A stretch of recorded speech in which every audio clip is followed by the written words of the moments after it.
Hello, everyone. Welcome to our very first installment of Learn Chess in 5 minutes or less. The timer is down below me, and we are going to show you how to play a little bit of chess, but more we'll talk about background in this very first video so that you can learn more about this game. If you're watching this video, that means that either you decided on your own to start playing, or very commonly, someone really begged you to start playing and you've decided to figure out how to play. So, chess is a game that is between 500 and 1,000 years old.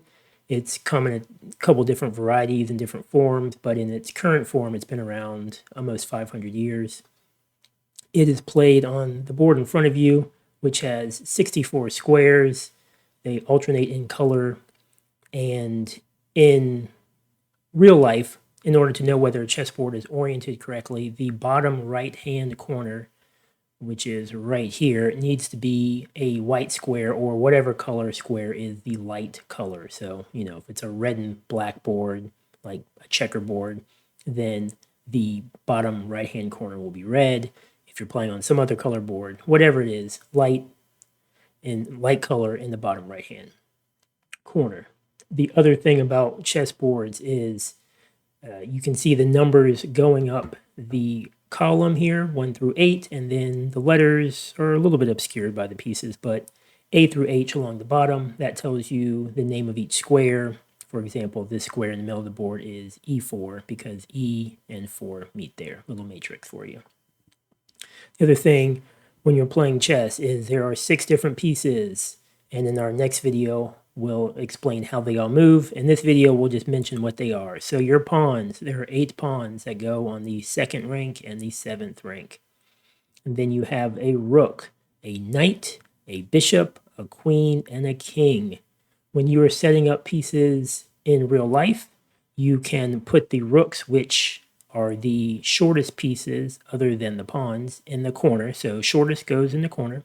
Your knights are a little bit taller than your rooks, so you put them next to the rooks, and the bishops are usually a little bit taller than your knights, so they go beside. So rooks, knights, bishops, and then your queen and your king, which is the most misplaced combination of pieces when you're setting up a chessboard. The easiest way to remember is that if you have a light queen, so in this case a white queen, she goes on a light square. In this case it's the white square.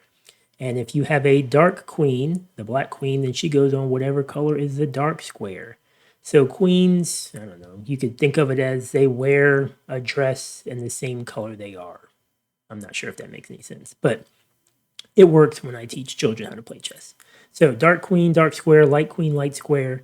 And then when you're setting up pieces, the king goes on the only square that's going to be left over. Basically, he goes on a square opposite the color that he is. So once you do that, you have your pieces set up.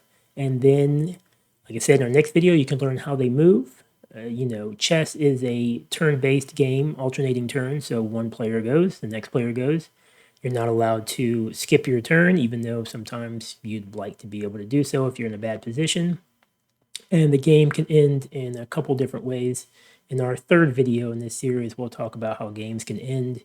Checkmate, stalemate, draws. I think those are all your options. And then you'll learn a couple of special moves in some of our special moves in our later videos. So that is a very broad overview of chess. I hope that you learn to play and you get involved in it. It is a great game. I've been playing myself for most of my life, 36 plus years at this point. It's, to this day, my favorite game to play, and I think if you get involved, it will be an enjoyable game for you too. So thanks for watching our channel, and please come back and learn some more about chess. Okay, thanks. Bye.